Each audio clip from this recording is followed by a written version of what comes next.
Nah, kalau wudhu dia pakai dibasuh kakinya, baru dipakai lagi sepatu, kemudian geraklah dia ke Arafah, sampai Arafah udah subuh, berarti gagal wukuf. Tapi kalau dia cuma disapu aja sepatunya, karena lebih praktis, lebih cepat, insya Allah masih terkejar sebelum subuh udah sampai di Arafah, sehingga wukufnya sah. Yang mau dibawa nanti kalau laki-laki kan pakaian ihram itu aja kan. Kalau perempuan kan pakaian-pakaian biasa-biasa yang apa. Jangan gosoknya jangan dikasih pewangi ya. Kasih pewangi kan berarti diwangikan baju tuh. Ya. Cuman kalau dipakai dia sebelum ihram nggak apa-apa. Yang kita khawatir diletakkan, pakai lagi, udah niat. Nah, tapi kalau belum niat pakai nggak apa-apa. Ambil mas. Maka yang wajib atas orang yang memakai sepatu itu membasuh atau menyapu. Nah, salah satunya terserah. Kalau dia mau basuh, berarti yang wajib sama dia basuh. Kalau dia menyapu, boleh. Nyapu juga boleh. Intinya yang wajib salah satunya. Jangan enggak yang manapun, disapu tidak sepatu, dibasuh pun tidak kaki. Kalau mau basuh kaki, sepatu dicopot. Kalau mau menyapu sepatu, tak apalah lagi sepatu dicopot. Pilihan terserah. Yang manapun boleh, tapi salah satunya wajib. Enggak wajib dua-dua, enggak satunya aja yang wajib. Membasuh kaki wajib atau menyapu sepatu wajib. Salah satunya ya, satunya. Kalau dia nggak mau membasuh kaki, nyapu sepatu wajib. Kalau dia nggak mau menyapu sepatu, ya basuh kaki wajib. Nah, itu maksudnya. Bukan begini. Wajib menyapu, wajib membasuh. Seolah-olah dia nggak punya pilihan. Memilihnya bebas, itu jais. Tapi melakukan salah satunya wajib. Memilih salah satunya boleh, jais ya. Tapi melakukan salah satunya wajib. Jangan dua-dua nggak dibikin. Tapi juga bukan berarti wajib dua-dua dibikin, enggak. Di samping disapu wajib juga dibasuh, enggak. Melakukan salah satunya wajib. Maka yang wajib di situ membasuh kaki atau menyapu sepatu. Nah, salah satunya. Tapi kalau ditanya mana yang afdol, wal ghuslu afdol. Jangan dibaca wal ghuslu ya. Kalau ghuslu itu artinya mandi. Kalau barisnya ke atas ghuslun membasuh, ghus mandi. Tulisannya sama. Jadi kalau ditanya mana lebih afdal membasuh kaki atau menyapu sepatu, ya afdal membasuh kaki lah daripada menyapu sepatu. Kama qallahu fir raudhah, sebagaimana yang dikatakan oleh Imam Nawawi dalam kitab Ar-Raudhah. Fi akhiri babi sholatil musafir, di akhir bab sholat musafir. Nah, di sana ada penjelasan begitu. Naam ya. Intarokal masha, jika ia seseorang itu meninggalkan menyapu, adalah nggak mau pula nyapu. Kenapa kok nggak mau sapu? Kau basuh aja lah, nggak mau aku nyapu. Kenapa? Rughbatan anis sunnah, benci kepada sunnah, nggak suka sama sunnah. Nah, ini pengertian nggak suka itu macam mana? Kalau nggak suka sama apa yang disunnahkan Nabi, nah ini bisa rusak akidah. Nah, coba kita tengok di samping, di bawahnya. Yasihu ayyakuna roji'an li qawli rughbatan. Sah bahwa adalah kembali kepada perkataannya rughbah. Wa yakunul makna, maka adalah makna ay lam tatma'inna nafsuhu lil mashi li ada min nazafah bih. Katanya tidak tenang hatinya. Makna tidak suka di situ, nggak nyaman hatinya kalau disapu. Lebih nyaman dia kalau dibasuh. Kenapa? Apa sebabnya? Li ada min nazafati bih, karena ketiadaan suci pada sepatu itu. Fahadha wal murad birrughbah.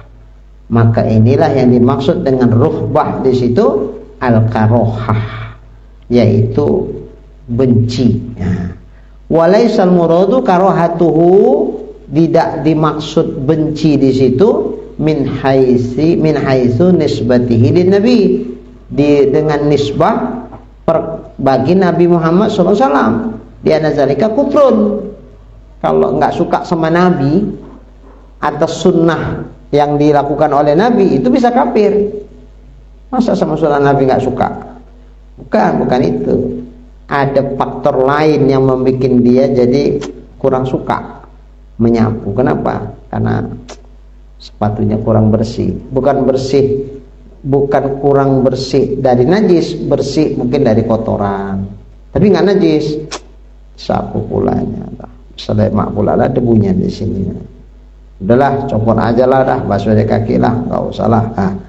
Yang kayak begini maksudnya bukan dia nggak suka atau karohah, benci, memandang kepada ini perbuatan Nabi. Kan Nabi menyapu sepatu. Bukan itu yang dibencikan. Kalau itu yang dibencikan ya bisa kafir, karena dia membenci sesuatu yang dilakukan oleh Rasulullah. Bukan yang dimaksud di sini benci di situ, nggak suka di situ, mungkin ada faktor-faktor lain seperti sepatunya mungkin berdebu tapi nggak najis. Aduh, disolat disapu nanti bala Sulaiman, udahlah nggak usah gitu. Hatinya kurang nyaman, tidak tatma'inna qalbu, tidak nyaman hatinya kalau dia nyapu sehubungan karena mungkin ada debu di sepatu itu dan sebagainya. Udahlah nggak usah disapu aja lah, dicopot aja lah, basuh aja lah kayak seperti itu. Maka kalau dia meninggalkan menyapu sepatu karena nggak suka, nggak sukanya bukan nggak suka kepada sunnah Rasulnya ya, nggak suka karena mungkin ada sesuatu di sepatunya sehingga nggak nyaman rasa dia. Seperti itu. Ausakkan bizawazih, atau dia ragu tentang bolehnya menyapu itu. Maksud ragu di situ apa? Lam tatma'inna nafsuh ilaih, tidak tenang hati dia kepada menyapu itu. La annahu syakka, bukan sesungguhnya dia ragu hal yajuzu lahu fi'lu amula, apakah menyapu ini boleh dilakukan apa tidak.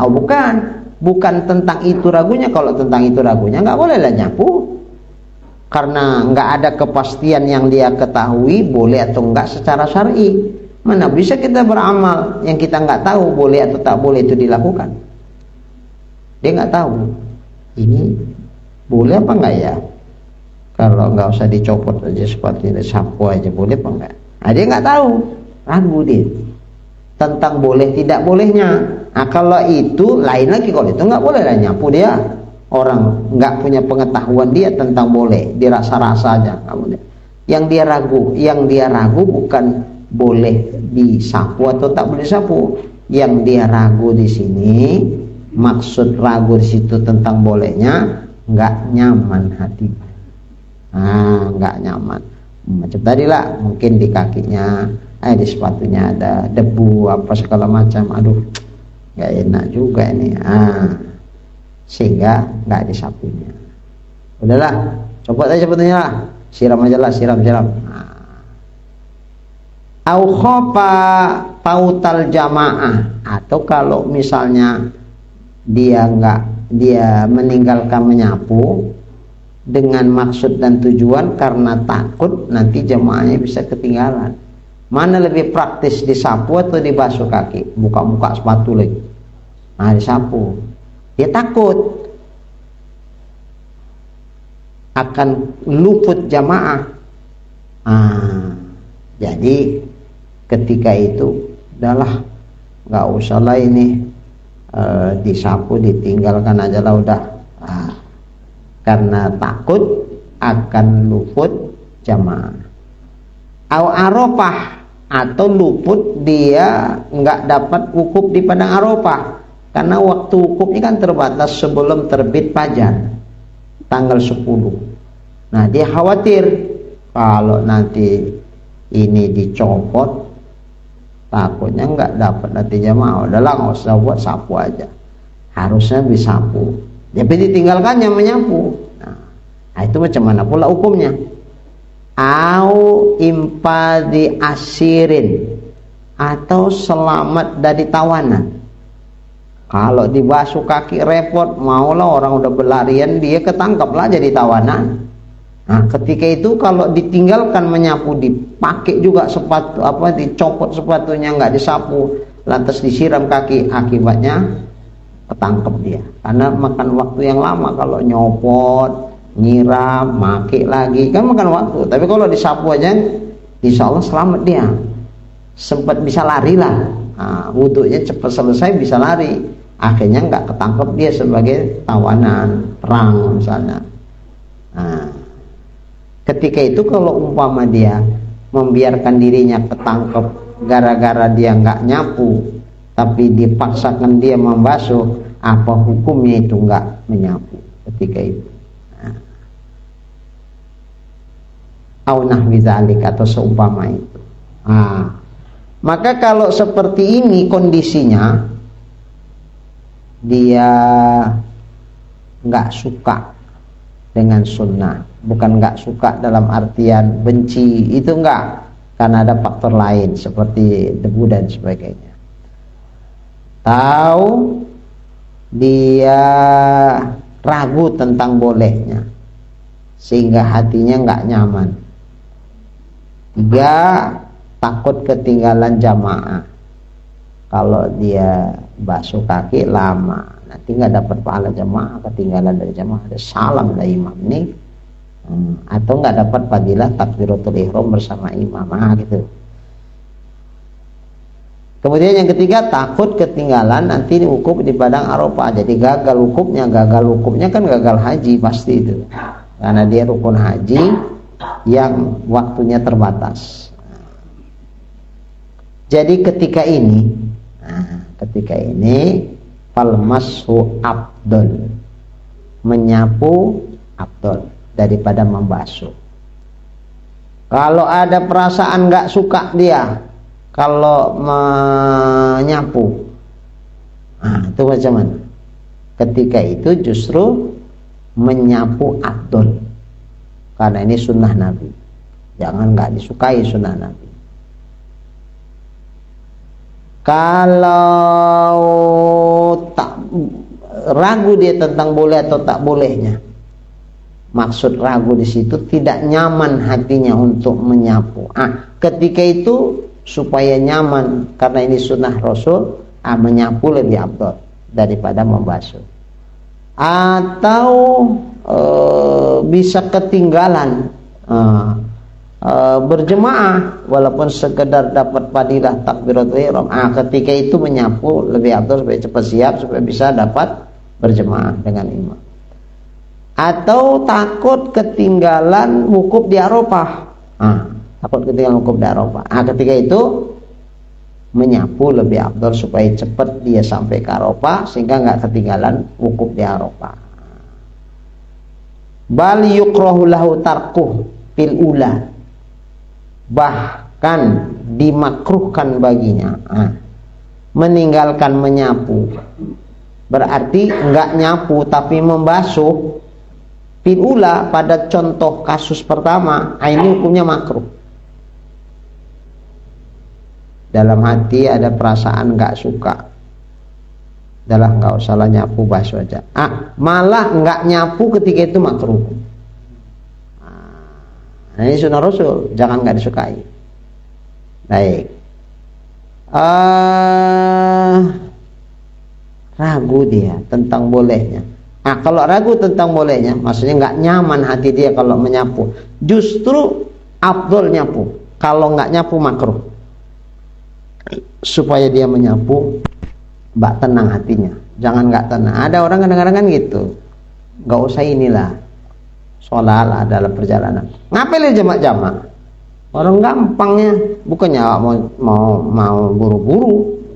Nah, mobil pun sendirinya. Jamak-jamak ngapain? Nggak apa-apa lah, jur berhenti, asal berhenti itu istirahat awak. Mesinnya pun mbak jangan panas sekali. Bukannya buru-buru. Nah, kan ada kayak gitu kan. Semakin dia makin abdul dia jamak. Makin abdul. Walaupun jaraknya nggak jauh-jauh amat. Siantar, nggak jauh-jauh itu. Abdul, jamak abdul. Kenapa? Bapak nggak suka jamak, malah jamak abdul sama bapak. Ini kayak gitu. Biasa disiram sapu-sapu, nggak nyaman rasanya, nyapu-nyapu. Udahlah, basuh aja lah, basuh. Ketika nggak nyaman dia menyapu, enaknya rasa dia membasuh, justru menyapu itu lebih abdul sama dia. Kalau nggak nyapu malah makruh.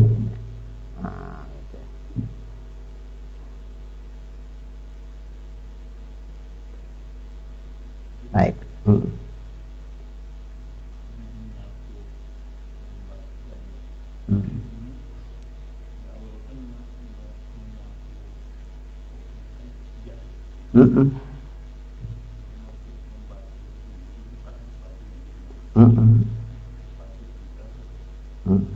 Bukan sepatu yang dibasuh ya, kakinya dibasuh.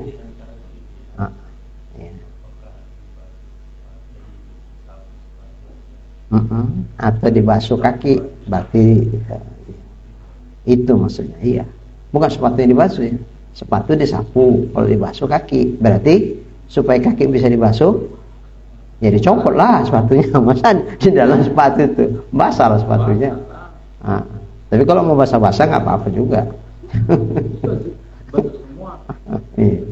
Baik, tadi kan hukum asalnya menyapu sepatu boleh, ya kan? Tapi ketika ini menyapu malah sunat. Kenapa? Karena ini awak udah Allahu Akbar, dapat jamaah baru sampai wudu. Aduh, kalau aku copotlah sepatu ini, ku basuh kaki, lama. Terakhir berjamaahnya jadi lama. Banyaklah ketinggalan, malas ketinggalan satu rakaat nih. Nah, tapi kalau disapu kan lebih cepat. Maka ketika itu menyapu abdol. Bahkan nggak menyapu makruh. Karena akibatnya ketinggalan dari jamaah. Begitu juga ketika perasaan nggak nyaman dia nyapu. Karena ini sesuatu yang disunnahkan oleh Nabi, sesuatu sunnah Nabi, maksudnya ini salah satu bagian dari pembolehan itu adalah syariat. Maka ketika itu meninggalkan menyapu makruh, abdol sapu. Jadi untuk 3 pertama, ini bilangan pertama aja kan. Pertama aja ya berarti ada semacam rughbatan anis sunnah, nggak suka kepada sunnah. Nggak suka kepada, karena ada faktor-faktor lain sehingga udahlah, walaupun ini sebetulnya boleh ini, tapi udahlah nggak usah lah gitu. Ada perasaan nggak suka gitu. Ini yang pertama. Yang kedua, nggak nyaman. Yang ketiga, takut ketinggalan jamaah. Untuk yang 3 ini, meninggalkan menyapu hukumnya makruh.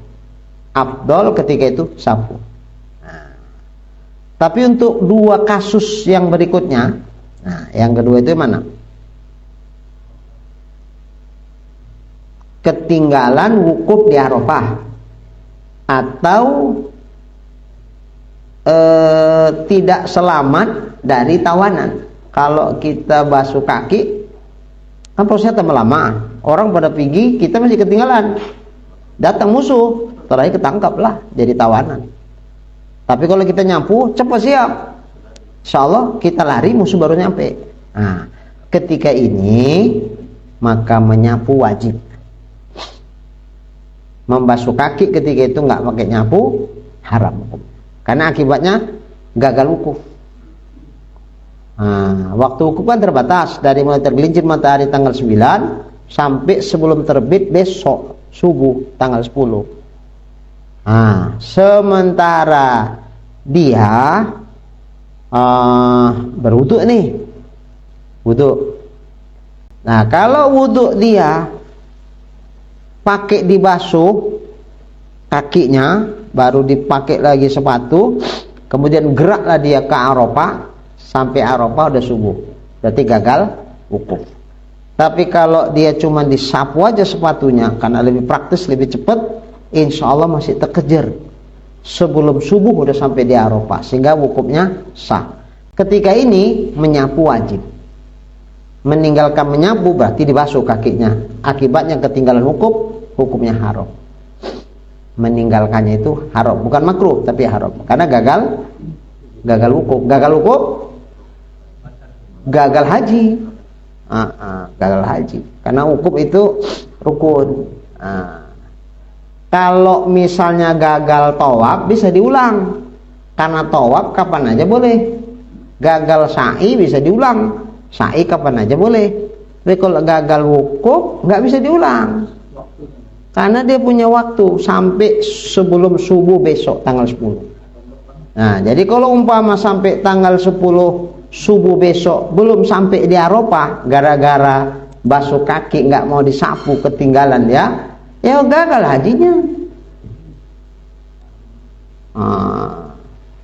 Kalau gagal wukuf macam mana? Apa yang dibikin nih? Umpama terjadi gagal wukuf kayak gini.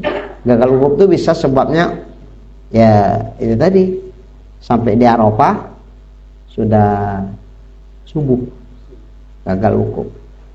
Penyebabnya kok bisa seperti itu? Bisa jadi mungkin kemacetan di jalan, supirnya nggak mahir jalan, muter nggak sampai ke wukuf, tempat di Arafah nggak sampai udah subuh, gagal wukuf. Atau sakit yang nggak memungkinkan untuk dibawa, karena dia butuh perawatan, kena jantung. Kalau dibawa ke situ di jalan mati, gitulah prediksinya. Pilih mana? Pilih dibawa tapi kemungkinan besar mati, atau biar aja di sini, gagal haji lah dia, gagal wukuf, gagal haji, tapi yang penting selamat nyawanya. Pilih mana kira-kira? Pilih selamat nyawa atau gagal haji, atau haji nggak terlaksana tapi mati? Ya kayaknya milih selamat nyawa ya. Oke, akhirnya gagal wukuf. Atau mungkin boleh jadi pas wukuf, belum sampai waktu wukuf jam 12 lah, belum tergelincir, koma. Kalau koma pas wukuf, misalnya pas koma setelah bulan, prosesnya kan tidak 5 menit sampai, ambulan belum datang juga, zuhur masuk, kan sudah waktu wukuf itu kan, tergelincir kan. Kita bilanglah 10 menit setelah gelincir matahari bulan datang di bawah. Aturannya 10 menit itu kan sah hukumnya kan sah, karena satu lahzahnya itu berapa detik aja udah sah itu. Yang penting dia berada di padang Arafah setelah tergelincir matahari, sebelum terbit fajar besok, walaupun sebentar, umpama berapa detik aja pun jadi. Tapi dengan syarat jangan di kondisi saat dia koma. Kalau koma bukan ahlul ibadah orang koma nggak sah. Makanya syaratnya dia harus ahlul ibadah. Dia nggak ahlul ibadah waktu itu, namanya koma. Maka tidak sahlah 10 menit yang setelah gelincir matahari sebelum dijemput ambulan tuh, karena dia koma, nggak sah itu jadi wukuf. Berarti gagal wukuf ya, gagal wukuf. Nah, baik, pertanyaannya, kalau gagal wukuf apa yang harus dilakukan? Kita bilanglah dia kalau terakhir kan belakangan pulang, alhamdulillah yang koma sehat, pokoknya bagus baliklah, kondisinya bagus. yang tadi kena serangan jantung tadi itu, butuh perawatan. Alhamdulillah bagus, sehat. Dan kemudian yang sampai ke Arafah tapi sudah subuh gagal. Ini macam mana? Apa yang harus dilakukan dia? Kalau gagal wukuf pasti gagal haji. Lalu kalau gagal haji, perlukah dia ke Mina lagi, mabit lagi taruhlah kalau mabit udah enggak lah, di Musdalifah kan udah siap kan. Apakah perlu dia pergi ke Mina melontar-lontar tuh lagi bermalam-malam di Mina? Enggak perlu. Nah, udah gagal hajinya, ngapain lagi ke sana? Enggak perlu. Tapi kan sedang ihram. Ihramnya jalan terus, bukan pingsan berarti ihramnya batal, enggak, tetap ihram. Nah, kalau dia ihram terus pulang ke tanah air, yang haram masih berjalan itu. Tahlul awal pun belum. Nah, berarti masih pengen ihram aja lah ya. Pak Imam. Mas Said pengen ihram aja sih, bagaimana itu? Pak Yopi, ada yang Pak Yopi, ini keramik ini berapa harganya? Tentu keluarlah dari kantor nengok keramik. Iya, Pak Yopi belum siap Bu. Belum siap hajinya, belum, gagal hukum. Gak boleh dicopot itu. Kayak mana nih? Ya tahlul karena dirinya. Macam mana mentahlulkannya? Nggak bisa potong rambut, potong kambing rambut, nggak bisa. Menghalalkan dirinya dengan melakukan amalan umroh. Nggak potong-potong kambing ya, enggak, melakukan amalan umroh. Dah, ketika gagal wukuf dia nggak usah ke Mina melontar-lontar, tak usah, balik aja ke Mekah, tawaf dia, sa'i dia, gunting rambut, dah halal lah dia dari ihram haji. Tapi hajinya nggak sah, nggak pala potong kambing ya, nggak ada pala ya.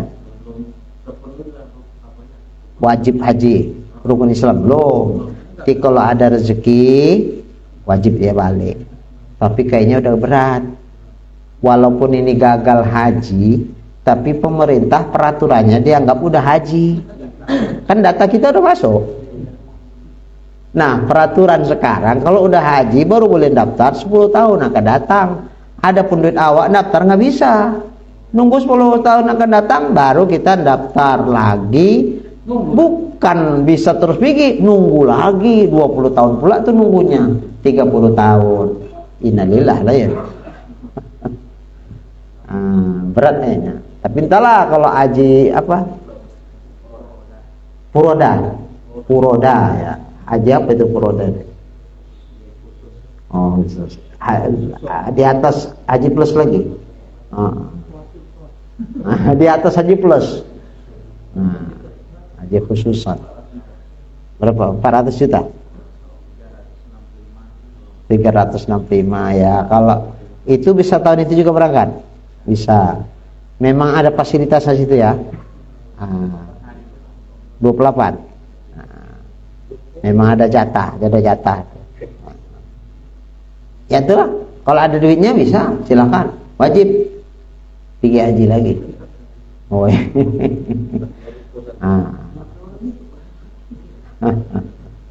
iya, belum gugur, rukun Islamnya belum gugur. Belum gugur. Betul, walaupun hajinya enggak sah, tapi tetap orang manggil Pak Haji gitu. Cuman asli berapa Pak Haji, aduh ya Allah sakitnya. Kalian tak tahu, kalian aku aja haji gagal lalu.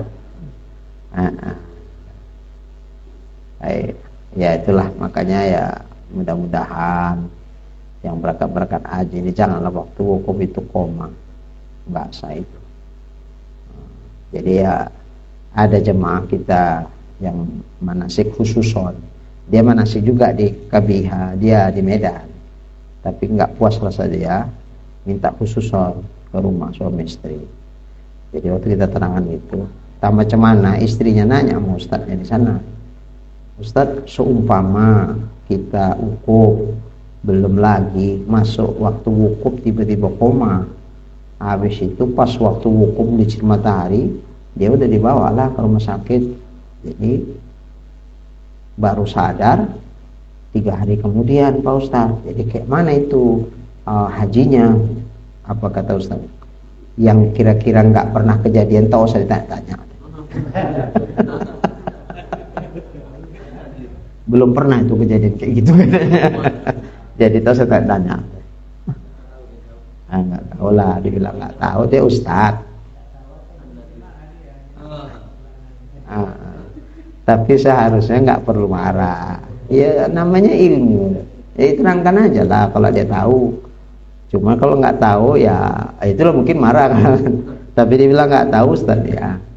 Jadi memang kadang-kadang kan nyampe ke manasik itu tidak mau lagi nengok kitab. Apa yang udah praktek di lapangan itu aja dijelaskan. Ya ini gini, nanti wukuf ini begini. Yang praktek di lapangan itu dijelaskan. Padahal sogenya ya pakai ilmu lah, jelaskannya pakai ilmu gini, berdasarkan ini begini. Makanya kalau nggak pakai ilmu ya sekilas-sekilas saja. Bisa jelaskan haji 1 hari selesai pun bisa. Jadi kalau didetail gitu, wah, ya lama pembahasan. Itulah jawabannya. Yang nggak kejadian kok saya tanya. Terakhir, aku marahi istriku. Kok saya tanya kayak gitu, udah cukup awaknya yang tahu. Ya kan awak mau cari penegasan, maksudnya yang udah dapat di sini perlu ditegaskan lagi di sana. Oh gini, Mbak, tatmainnul qulub. Rupanya bukan tatmain qulub, maka mengkeruhkan qulub. Kena marah deh.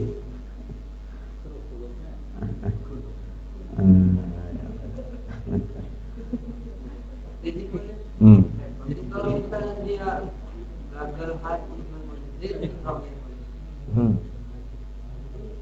kan untuk menghalalkannya kan dia melakukan amal umroh bukan umroh. Kalau dia umroh nanti niat lagi lah. Ini nggak perlu niat lagi. Cuma lakukan amalan umroh. Apa amalan umroh?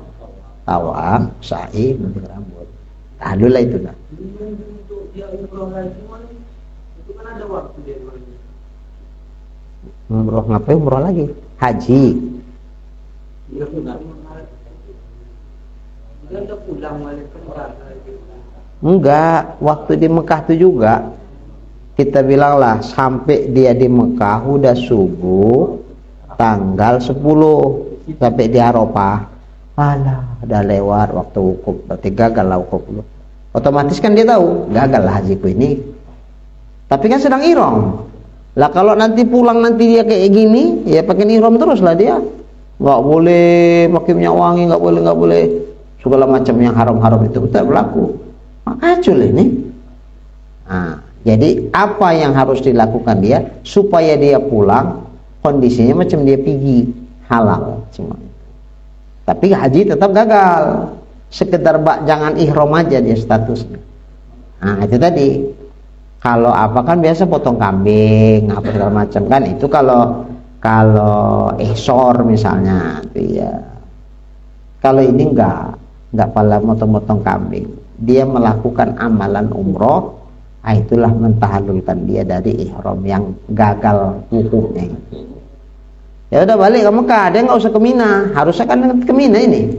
Melontar bermalam di Mina tanggal 10 melontar Aqobah, tanggal 11, 12 melontar Ula Wusta Aqobah kan gitu. Ini nggak usah. Orang hajinya gagal kok. Ngapain dia? Melontar-lontar lagi itu nggak perlu melontar-lontar. Jadi sekedar dia yang sudah tahu gagal haji ini, bagaimana supaya aku tidak ihram terus. Nah kalau ihram terus kan banyak yang terlanggar nanti. Nah supaya halal aku tidak ihram, balik aja ke Mekah. Nggak palam bayar kambing, nggak usah. Lakukan ajalah amalan umroh. Nah itulah menghalalkan dirinya dari ihram haji itu. Apa amalan umroh? Amalan umroh ya tawaf, sa'i, gunting rambut, udah itu aja. Tapi hajinya tetap gagal. Bukan reja gambarannya pulang dulu baru nanti berangkat lagi gitu. Mau berapa duit berangkat lagi. Di sana aja, di sana aja. Kalian. Sekalian. Begitu dia gagal tahu apa wukufnya, dia nggak usah ke Mina, langsung balik aja ke Mekah, melakukan tawaf, sa'i, udah selesai. Selesai apanya? Nah, ihramnya. Kalau hajinya, ya tetap gagal, nggak bisa. Nah, dia udah halal. Intinya ya udah hajinya gagal, dia masih ihram, oh kan kacau itu.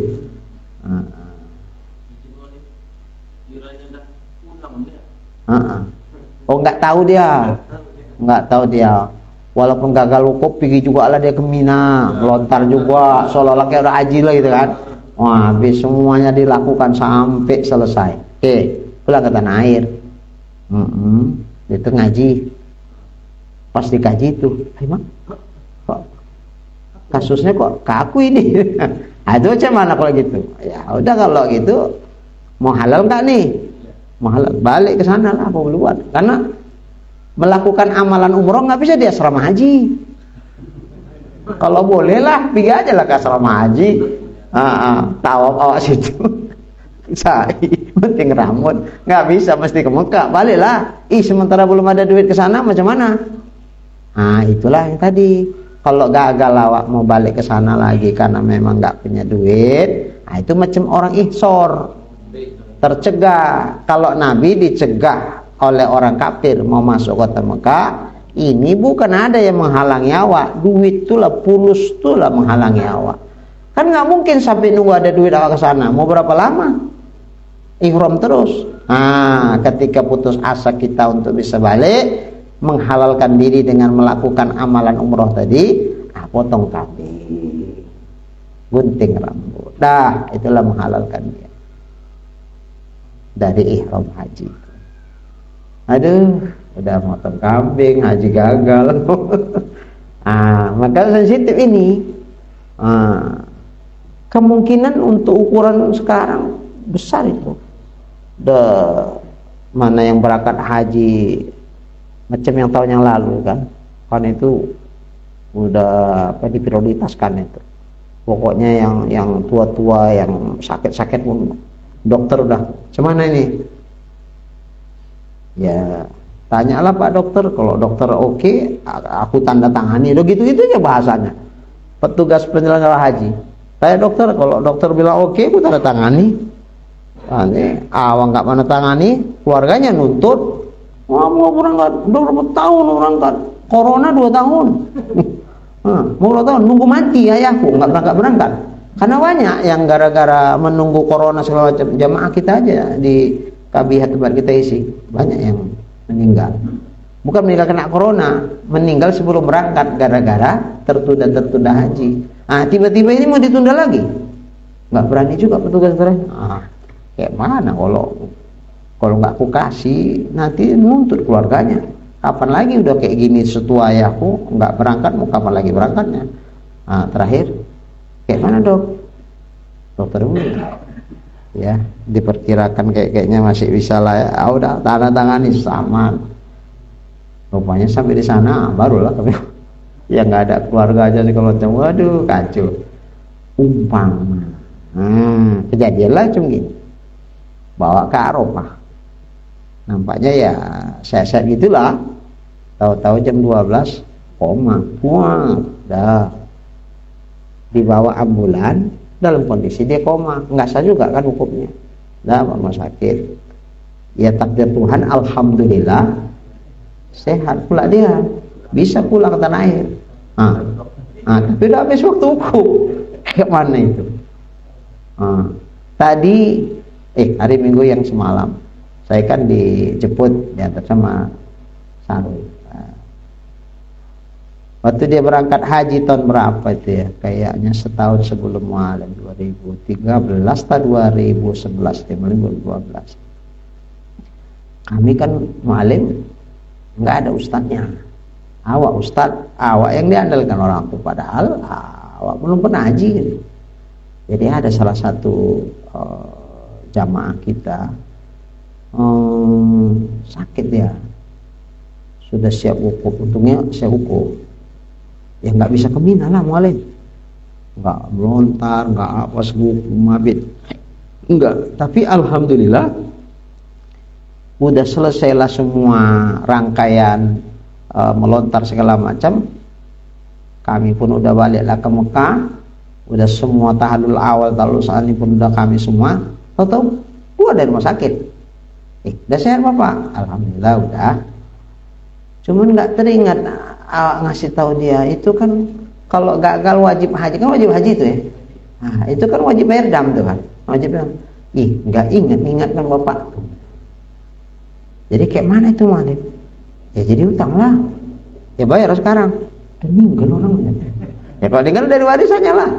Bayar itu, kan itu utang dia sama Allah Ta'ala. Ada termasuk kalau meninggal dunia, jangan dibagi-bagi dulu warisannya.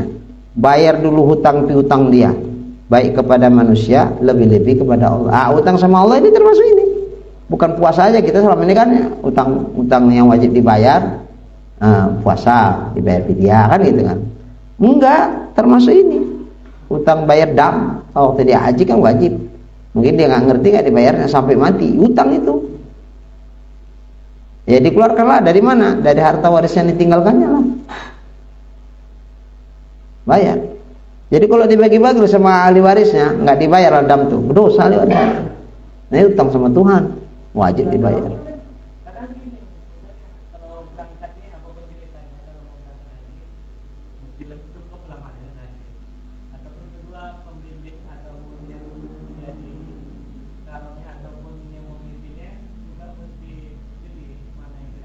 Betul.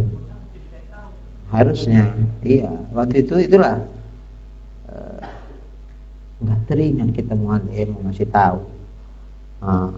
Jadi ini pun teringatnya tadi. Dia nanya gini.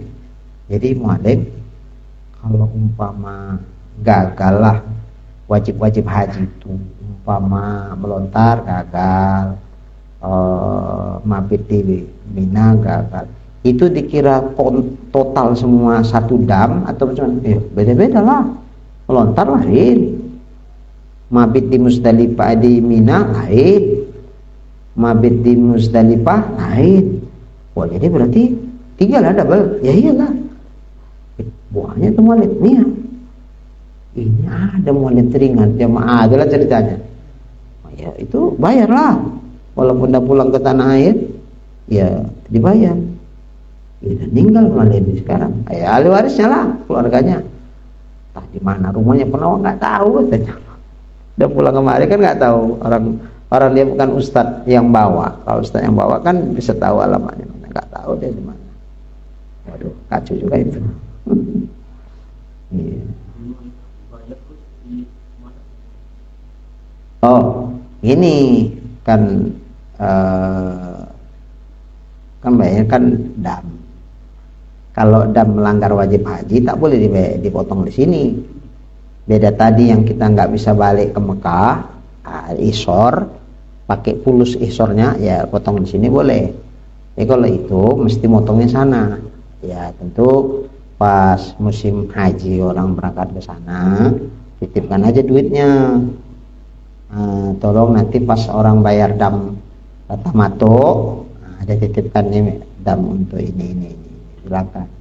Ya nanti dia carilah orang banyak aja itu channel itu untuk bayar dam yang cuma gitu banyak aja.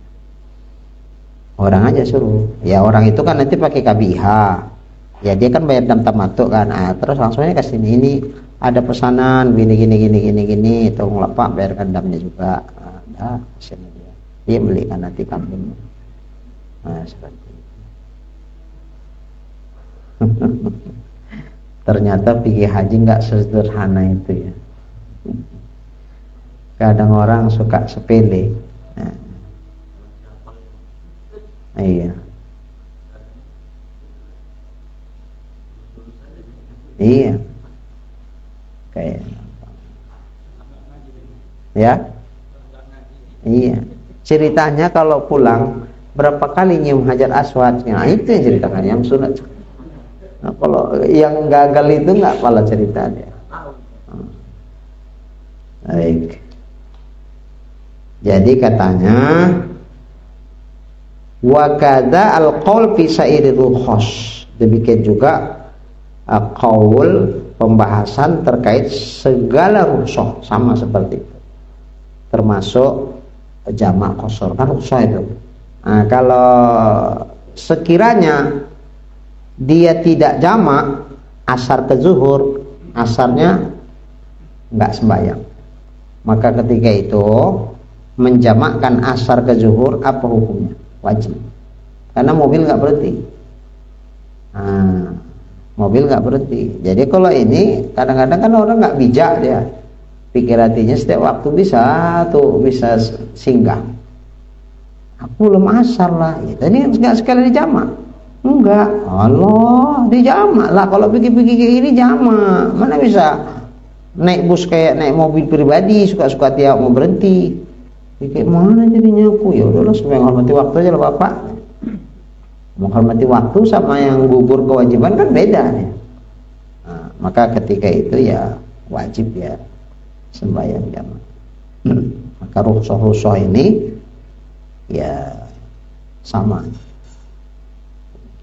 Walaik fil akhiratain al-wujub.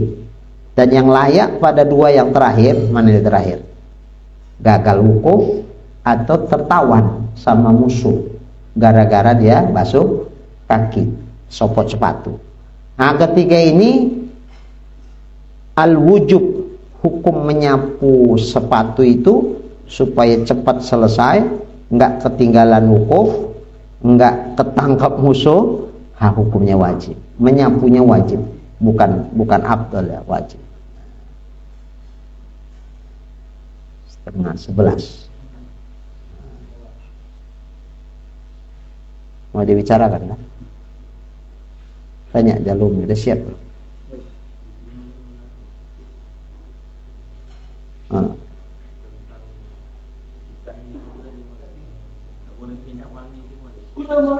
Udah.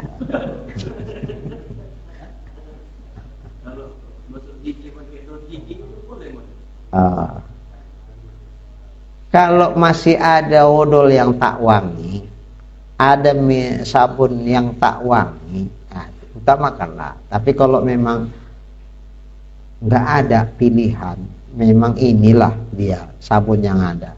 Kalau sabun itu ya ini, nggak ada sabun lain. Nah, itu innamal a'malu binniyat. Niatnya apa? Kalau niat dia misalnya bukan wanginya yang kumaksud, sabunnya, tapi nggak ada pula kecuali ini, nah, itu masih bisa. Oke lah, yang ihtiyatnya usah bersabun kan nggak apa-apa. Orang waktu ihram kita dari tanggal 8-nya, nggak usah sabunan kan nggak apa-apa. Nah, itu lebih bagus lagi. Umpama nggak ada sabun, sabunnya semua sabun-sabun yang pakai minyak wangi inilah, pakai wangi-wangi inilah, nggak usah bersabun. Nah, kalau Pepsodent kayaknya bukan wanginya itu, seger nih, seger. Hawa mulut kita itu kayaknya lebih segar itu aja, bukan wangi. Kalau wangi bisa ke badan. Entahlah kalau minum minyak wangi deh. Minyak rambut. Kalau minyak memang ada hukum sendiri. Enggak pun dia wangi, pakai minyak nggak boleh. Minyak rambut kan, minyak jenggot nggak boleh. Berminyak lagi setelah ihram haram hukumnya. Nah, kalau sebelum boleh pakai wangi-wangi, boleh sebelum. Iya, sebelum, tapi ya sunat bahkan sebelum kita niat ihram pakai minyak wangi, tapi jangan ke baju, ke badan. Kalau ke baju, selama baju itu dipakai, pakai ihram maksudnya, dipakai terus nggak apa-apa. Takutnya kan nanti kadang-kadang selendang itu mau ngambil wudhu atau mau main kecil, takut awak nanti jatuh segala macam, kita copot, kita gantung, pakai lagi, kena dam itu. Kenapa? Karena kita pakai wangi. Tapi kalau badan, macam mana menyopot badan? Kan nggak mungkin dicopot badan kan? Nah, itu nggak apa-apa. Makanya sunat, ya. Kalau sebelum boleh, sebelum niat. Tapi kalau sudah niat nggak boleh.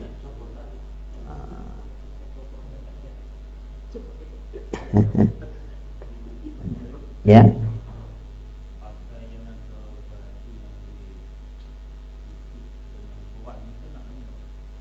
Ya sekarang niatnya, dia niatnya itu mewangi-wangikan baju itu apa memang membersihkan baju.